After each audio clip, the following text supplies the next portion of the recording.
자, 또 앞에 화면 보겠습니다. 아까 1교시 끝날 때쯤 말씀드렸던 내용을 일단 여러분들이 해볼 수 있게 시간을 좀 드릴 건데요. 해야 되는 것만 정리를 좀 해드릴게요. 멤버, 테스트용, 회원, 데이터, 3개 생성. 그리고 작성자의 아이디 보여주는 로직 부분 중복 메서드화라고 하겠습니다. 자, 일단은 제가 전 시간에 작성했던 지금 현 상태를 여러분들한테 하나 또 수업 페이지에 남겨드릴 건데 그걸 참고하셔서 그 다음 이 내용들을 진행을 해보시면 될 것 같아요. 바로 올려드릴게요. 시간을 드리겠습니다. 같이 한번 볼게요. 사실 간단하죠. 우리가 이것들을 처리하기 위한 표본들, 우리가 그동안 해왔던 것들이 다 존재하는 녀석들이니까 새롭게 고민할 여지가 따로 없는 녀석들입니다. 자, 그럼 일단 이거부터 테스트용 데이터부터 한번 만들어 보도록 할게요. 자, 우리가 아티클 데이터를 테스트 데이터를 만들기 위해서 지금 make 테스트 데이터라고 하는 메서드를 호출하고 있고 이 메서드는 정의가 되어 있어요. 그죠? 자, 그럼 이 상태에서 우리가 했던 거를 그대로 한번 가져가 보겠습니다. 어차피 테스트용이니까 뭐 이름 크게 신경 쓰지 않을 거고요. 부담 없으니까 만들어 준다. 그러면 자, 이 녀석에다가 넣어줘야 되는 기능은 그냥 이거 가져와서 테스트용 회원 데이터 생성했다 보여주고요. 그 다음에 여기는 한 3명 정도 하면 되지 않을까요? 우리가 3개 만들기로 했으니까 이 아티클스 대신에 이제 멤버스에 애드를 해야 된다라는 상황이고, 그리고 new 아티클이 아니라 new 멤버 진행을 해줄 거고요. 라스트 아티클 아이디가 아니라 라스트 멤버 아이디 사용해 줘야겠죠? 그 다음에 util에서 그대로 갖다 사용을 해주고, 여기는 이제 id부터 들어가야 되니까 자, 이런 식으로 가볼게요. 유저 플러스 i 유저 1 이런 식으로 만들어질 거니까요. 여기도 유저 1, 여기도 유저. 그러면 지금 로그인 아이디, 패스워드, 이름까지 다 동일하게 유저 1, 2, 3 이런 식으로 만들어지겠네요. 그렇죠? 자, 이러면 문제가 없어요. 실제로 로그인을 하려고 했을 때 유저 1 하면 로그인이 되죠. 문제는 전혀 없어요. 전혀 없는데 이거 불필요하지 않을까요? 이렇게 하는 게 의미가 있을까요? 이거 딱히 의미 없지 않을까요? 그죠? 그래서 저는 이거를 합칠 거예요. 어떻게 합쳐요? 그냥 여기다가 여기다 합칠 겁니다. 메서드를 따로 분리할 필요가 없다는 얘기를 하고 있어요. 그리고 이 녀석 실제로 사용되고 있는 시점 가서 이거 하나 호출했을 때 그냥 회원 데이터도 테스트용 데이터가 만들어지면 되는 거니까, 그럼 이거 출력문 2개 합쳐서 보여주고요. 자, 반복문은 2개가 돌 필요가 있나요? 만약에 게시물 테스트 데이터는 5개를 꼭 할 거고 회원 테스트 데이터는 3개를 꼭 할 거예요. 그래도 사실 이렇게 할 필요는 없어요. 그냥 반복문 하나만 돌리면서 그 안에다가 조건을 줘서 처리하면 되거든요. 자, 일단은 이렇게 갔다. 이러면 게시물도 5개, 회원도 5개 만들어지겠죠. 반복문이니까 어차피 일정한 규칙을 가지고서 만들어질 거니 나머지는 별로 신경 쓸 필요가 없을 것 같고요. 그죠? 그럼 여기서 회원은 3개만 만들고 싶어요. 그럼 어떻게 해야 돼요?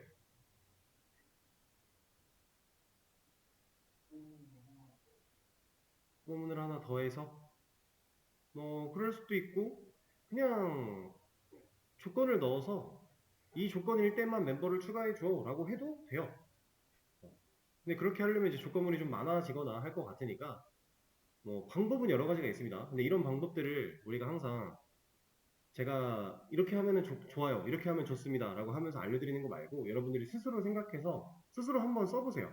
그리고 내가 생각한 대로 써보니까 이런 게 문제가 있네 라는 걸 느껴야 되고, 느꼈을 때 그럼 이걸 개선하기 위해서는 뭘 해야 되겠구나 이런 생각을 해보는 거, 그런 것들이 좀 그냥 스스로가 잘 이루어졌을 때 실제로 여러분들은 이 언어를 가지고 할 수 있는 활용력이 성장하는 거예요. 그 활용력이 성장하지 않으면은 이거는 좀 한계가 빨리 올 겁니다. 아예 사실 이제 이거 말고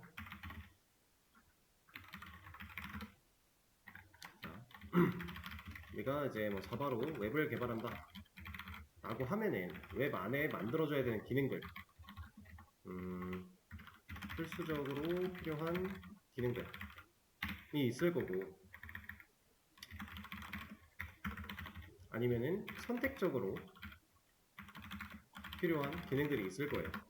필수로 필요하다라고 하면은 우리가 게시판을 만든다 라는 상황이라고 했을 때 필수로 필요한 거 지금 우리가 만들었던 이런 기능들이겠죠. 작성, 리스트, 상세 보기, 수정, 삭제 이거 없는 게시판이 어디 있어요. 그죠? 그리고 회원, 가입, 로그인, 로그아웃 이런 것들 필수잖아요. 그렇죠? 근데 만약에 선택적으로 필요한 기능에 뭐 전혀 다른 게 나타났다 라고 하면은 그거 어떻게 만들어 볼 거예요? 제가 여러분들이 지금 저랑 같이 자바 수업을 하면서 저랑 같이 했던 것들은 다 이런 내용이거든요. 활용을 배워도 이거밖에 안 배웠어요. 필수로 필요했던 녀석들. 그것도 사실 자바만 활용하고 있으니까 이 사용법이나 구조 같은 게 좀 바뀌면 전혀 다른 것처럼 느껴질 텐데 하다못해 아예 가이드라인이 제공되지 않았던 이런 녀석을 여러분들이 뭔가를 만들려고 한다면 좀 어렵지 않을까요? 실제로 이 기능을 처음 접하셨을 때만 해도 좀 어려웠잖아요. 처음에. 표본이 쌓이기 전까지는 어려웠죠. 이런 부분들이 이제 어렵다고 느껴지고 생각을 해도 이제 어떤 식으로 나아가야 될지 잘 확립이 되지 않는 그 이유는 진짜 단순하게 경험이 부족해서 그래요. 이게 가장 큰 이유입니다. 여러분들이 자바를 몰라서? 아니요. 자바를 잘 알고 계시지 않나요, 이제? 기본적인 뭐 문법이나 이런 거, 사용법 어느 정도 다 아시죠? 근데 코드가 써내려가지지 않는 거. 경험 문제예요, 경험 문제. 근데 이 경험은 누가 저한테 줄 수 있는 건가요? 아니죠. 이거는 여러분들이 직접 쌓아야 돼요. 근데 이런 경험들을 사소한 것부터 좀 큰 것까지 다양한 경험들을 꾸준히 본인한테 계속 습득을 시켜서 경험치를 쌓아 나가면 어느 순간부터는 제가 수업 시간에 이런 식으로 생각이 발전돼야 됩니다라고 했던 그런 것들이 스스로가 어느 정도 정리가 될 거예요. 그리고 그렇게 정리가 된 것들을 여러분들이 조금씩 더 구체화시켜 나가고 조금씩 더 이제 처음 생각한 그 로직이 실제로 정답에 근접하게끔 내가 원했던 결과를 뽑아낼 수 있을 만큼 계속 꾸준히 성장해 나가는 거예요. 그런 일련의 과정들, 경험을 쌓아나가는 과정들부터 해서 쭉 성장을 했을 때 그때 당시가 되면 어느 정도 성장을 하고 나면 이제 이게 뭐야? 이게 뭐야? 싶은 기능 혹은 이게 뭐야? 싶은 녀석들을 봐도 별로 두렵지가 않아요. 어렵다는 생각이 드는 게 아니라 이게 뭐야? 못 본 거니까 놀랄 수는 있어요. 당황할 수 있어요. 근데 그냥 그때부터 차분히 또 생각해 보면 또 결국에는 했던 거고 결국에는 다 고만고만하고 이렇습니다. 그래서 웹을 우리가 공부를 할 때는 당연히 이거를 이제 여러분들이 스스로가 좀 챙기셔야 돼요. 그렇지 않고서는 자바를 이제 제대로 활용하는 부분은 좀 쉽지 않다. 근데 이 경험을 제가 방금 말씀드렸던 것처럼 이런 별거 아닌 거부터 쌓아 나가야 돼요. 지금은 당장 큰 거 못 하잖아요, 우리가. 그죠? 그렇게 연습을 하다 보면은 성장을 꼭 하시게 될 거니까. 당연히 기본적인 문법이나 이런 거 부족한 게 있다면 그건 메꿔 놓으셔야 되고. 그렇게 생각을 해주시면 좋겠습니다. 이제 마지막 수업이다 보니까 앞으로 여러분들이 좀 잘 이렇게 자바를 활용해서 뭔가를 할 때 잘 하셨으면 좋겠는 마음에 이런 말도 좀 드렸네요. 지금은 뭐 굳이 뭐 건드리지 않고 저는 그냥 여기서 멈출게요. 회원도 5개, 게시물도 5개, 혹은 뭐 회원 게시물 둘 다 3개씩 이런 느낌으로 일단은 멈춰 놓겠습니다. 자, 근데 얘 하나만 좀 바꿔주죠. 우리가 지금 이제 테스트용 게시물 데이터를 만들 때 여기다가 1을 넣겠다라는 건 이 테스트용 게시물은 다 1번 회원이 썼다라는 경우잖아요. 그렇죠? 근데 우리가 회원을 어차피 테스트 데이터로 3개를 만들 거거든요. 그러면 굳이 이거 다 1번일 필요 있어요? 없죠. 없죠. 쉽게 접근하는 방법, 어차피 3개 만들 거니까 여기다가 i 넣어놓으면은 1번 회원, 2번 회원, 3번 회원 순차적으로 하나씩 글 쓰겠죠. 사실 여러 회원이 여러 글을 작성해 놓는 게 우리한테 테스트는 좀 더 편한 거잖아요. 그죠? 자, 근데 이거 말고도 요런 부분에서도 사실 조금 더 생각을 해보면 지금 우리가 필요한 지금 상황에서 우리가 할 수 있는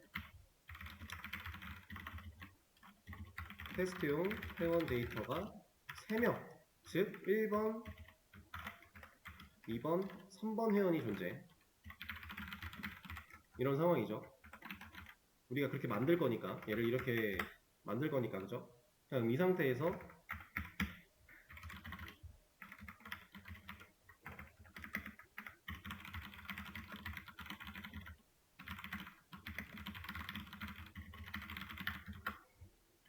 1부터 3까지의 수가 랜덤으로, 내가 정하는 게 아니에요. 랜덤으로 작성자 자리에 들어가 준다면 나는 테스트를 할 때마다 순서가 바뀌겠네요. 그쵸? 우리가 프로그램을 껐다가 실행해서 테스트 데이터가 다시 만들어질 때마다 데이터는 변할 거예요. 가능하겠죠? 이런 거 충분히 이제 조금 생각을 해보면은 어느 정도 연습하는 데 있어서 경험을 쌓을 수 있는 부분들인데, 만약에 이거를 해보자 라고 해요. 그럼 어떻게 할 수 있을까요? 잠깐 한번 생각을 해볼까요? 다시 녹화를 켜고, 실제로 이 자리에다가 제가 한번 넣어볼게요. 그냥 1, 2, 3 말고 랜덤으로 1부터 3까지의 수가 랜덤으로 이 자리에 들어갈 수 있게끔 일단 1부터 3을 뽑아내는 것부터 진행을 해볼 거예요. 이거를 테스트를 그냥 하면서 하기 위해서 클래스 하나 만들어다가 진행을 하도록 하죠. 여기다가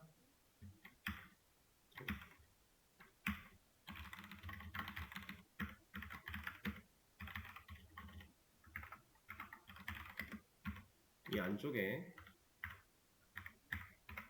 여기다가 테스트를 좀 해볼게요. 일단 제가 인트로 그냥 변수 하나 만들어 낼 거고요. 이 자리에다가 일단은 이렇게 해놓고 여러분들이 검색해서 쉽게 찾을 수 있는 매스라는 클래스를 사용해서 랜덤이라고 하는 이 녀석을 사용해 볼 겁니다. 그런데 매스 랜덤 이 녀석을 이제 우리가 출력에다가 넣어서 찍어보면 나오는 결과가 지금 0.65 어쩌고 나왔고요. 찍을 때마다 값이 변해요. 그죠? 근데 공통된 점이 하나가 있어요. 얘는 0부터 1 사이에 난수를 발생시키는 겁니다. 이 매스 안에, 매스라는 클래스 안에 랜덤이라는 메서드가 어떤 로직을 갖고 있는지는 저도 까본 적이 없어서 몰라요. 모르는데 그냥 0과 1 사이에 있는 난수를 발생시킨다 라고 하는 개념. 자, 그러면 이 난수 발생이라는 이걸 가지고서 우리가 어떤 일을 해야 1부터 3 사이의 수를 얻을 수 있죠? 이 매스 랜덤을 출력한 결과로는 절대로 1이 넘지 않아요. 1보다 무조건 작아요. 얘보다 클 수가 없어요. 무조건 작습니다. 그리고 누구보다 무조건 커요? 0보다는 무조건 또 크죠. 그럼 여기에 우리가 원하는, 우리가 지금 볼 수 있는 이 난수들이 들어가는 건데, 그죠? 이걸 가지고서 어떻게 하면 1부터 3을 얻어낼 수 있을까? 자, 일단 1보다 무조건 작고 0보다 무조건 크다라는 건 이 최대값과 최소값이 대략 0.9999일 거고, 그죠? 그 다음 여기는 0. 뭐 0.0000000 하다가 1 뭐 이런 식으로 가겠죠. 그쵸? 그러면 자, 0 곱하기 3은 얼마예요? 0이에요. 근데 0.1 곱하기 3은 얼마예요? 0.3이죠. 이건 0이 아니잖아요. 그죠? 그러면 0만 아니면 뭔가 곱해졌을 때 얘가 올라갈 수 있겠네요. 숫자가. 그죠? 그리고 0.9 곱하기 3 하면 얼마예요? 2.7이죠. 근데 1 곱하기 3 하면 얼마예요? 3이죠. 이거 보면 최대값은 내가 이 난수 발생에다가 3을 곱해버리면 정수 부분은 무조건 3이 나올 수가 없겠네? 라는 걸 우리는 알 수 있는 거예요. 그쵸? 그럼 대충 정수 부분으로 따졌을 때 이걸 몇을 곱했을 때 우리가 얻어낼 수 있는 정수 부분이 있겠구나. 그러면 0과 1 사이의 난수니까 3을 곱하면 얘는 실제로 정수 부분이 0부터 2까지밖에 못 나와요. 그쵸? 정수 부분, 소수점 부분은 중요한 게 아니에요. 정수 부분. 그러면 이 0과 2라고 하는 수는 우리가 구하려고 하는 1과 3에서 마이너스 1한 거죠. 그렇죠? 그럼 다 나왔네요. 매스 랜덤으로 구해지는 이 값에다가 곱하기 3을 할 겁니다. 그리고 곱하기 3을 하면 이제 0부터 뭐 2.7, 아무리 큰 수가 나와봤자 2.7, 2.8까지 못 가요. 그죠? 그 상태에서 일단 소수점 부분을 잘라내야 되니까 이 녀석을 일단 여기서 볼까요? 이 결과를 먼저 보면은 자, 1 나왔고요. 1 나오고 1 나오고 1 나오는데 다른 것도 좀 나와라. 0도 나왔고요. 1 나왔고 0, 2가 나오네요. 그죠? 근데 아무리 돌려도 3은 절대로 안 나온다는 얘기예요. 그죠? 이런 상황이니까 여기다가 이제 이 녀석을 인트로 형태를 변환시키면 소수점 다 잘라버릴 거 아니에요. 그죠? 우리가 강제로 형태를 변환시켰으니까 소수점 부분을 그냥 버릴 겁니다. 그죠? 코드의 실행 결과가 0, 0, 0, 0. 아, 이거는 0밖에 못 나와요. 이거는 왜 0밖에 못 나오냐면 형변환의 연산 순서 때문인데 이 녀석이 먼저 연산이 되고 형태가 변환되면 좋겠지만 그렇지 못해서 그렇습니다. 이렇게 가져야 돼요. 그럼 당장 1이 나왔죠? 2도 나오고요. 0도 나오고요. 바뀝니다. 그죠? 그럼 이 상태에서 우리가 할 일 뭐였다고요? 플러스 1. 그럼 3 나오고요. 1 나오고요. 2 나오고요. 1, 3, 2. 0 나올 수 있나요? 이제 못 나오죠. 그렇죠? 그러면 이렇게 만들어낸 이 로직 부분을 제가 이쪽으로 가져와서 여기다가 넣어주면 얘는 1부터 3까지 랜덤으로 숫자가 반복문이 한번 돌 때 이 매스 랜덤이 실행이 될 때 만들어진 난수 가지고 곱하기 3 플러스 1 연산해서 처리가 되겠죠. 그렇죠? 실제로 실행을 시켜보면은 얘는 지금 아직 이 녀석을 실행하고 있으니까 얘는 이제 지울게요.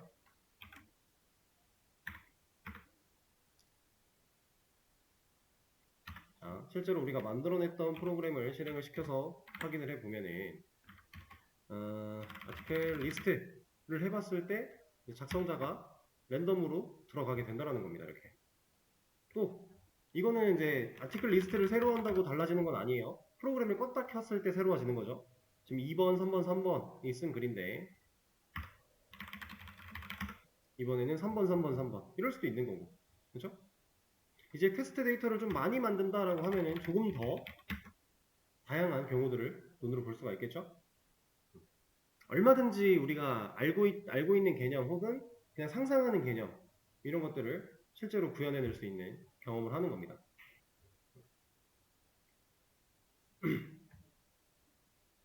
그래서 웬만하면 지금 이제 다음 이 자바 수업 말고 이 자바를 활용하는 뭐 웹 개발 수업이라든가 아니면 다른 또 언어적인 수업이라든가 이런 거를 하시기 전에 틈이 만약에 있다, 공부할 시간이 좀 있다라고 하면은 이제 문법을 이해하고 이제 써내려가는 건 문제가 없어. 그러면 이런 활용적인 부분들을 최대한 많이 고민을 해보세요.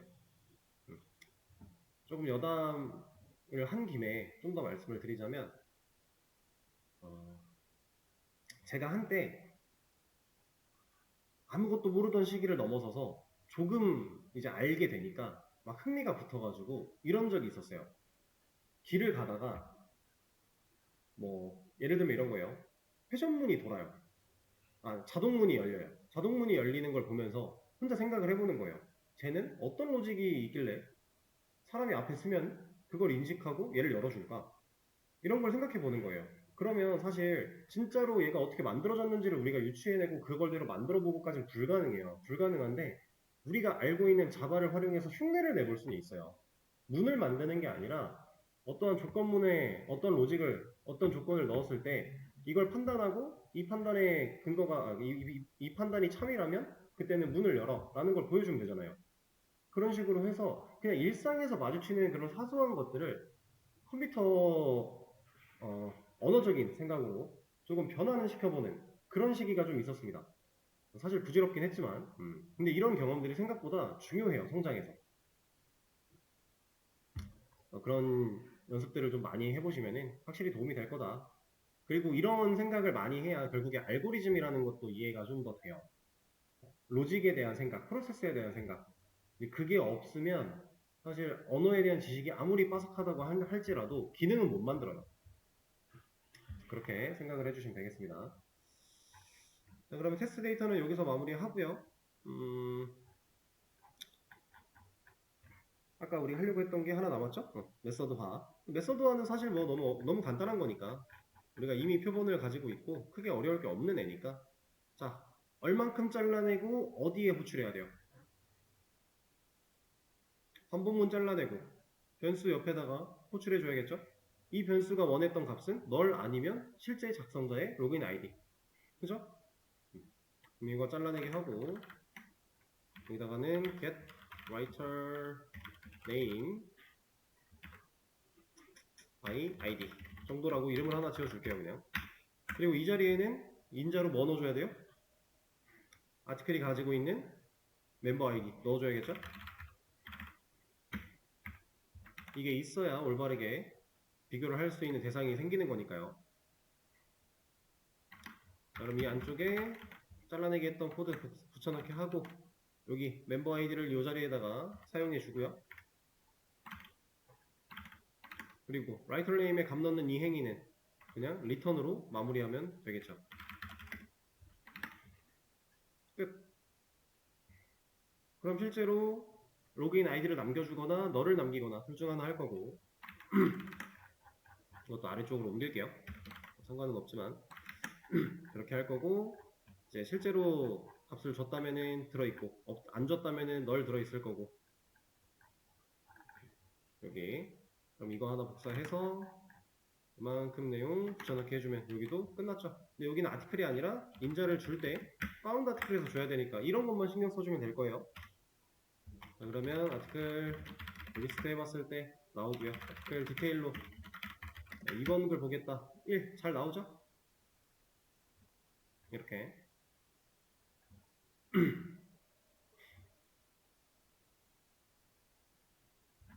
자, 그럼 제가 말씀드렸던 두 가지 기능은 여기서 끝내는 걸로 하고요.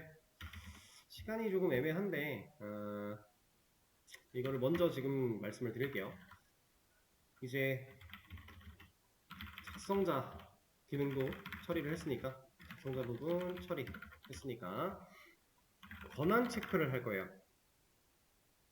이제 게시물한테 누가 쓴 글인지 이런 정보가 있잖아요. 그러니까 그 정보를 바탕으로 내가 쓴 글일 때만 수정 삭제를 할 수 있게끔. 근데 내가 쓴 글이어야 수정 삭제가 되려면은 사실 기능 자체는 로그인을 해야만 쓸 수 있는 게 맞아요. 로그인을 안 했는데 수정 삭제를 할 수 있게끔 뭔가 시도가 가능하게끔 만들어 놓는 거는 올바르지 않아요. 그래서 당연히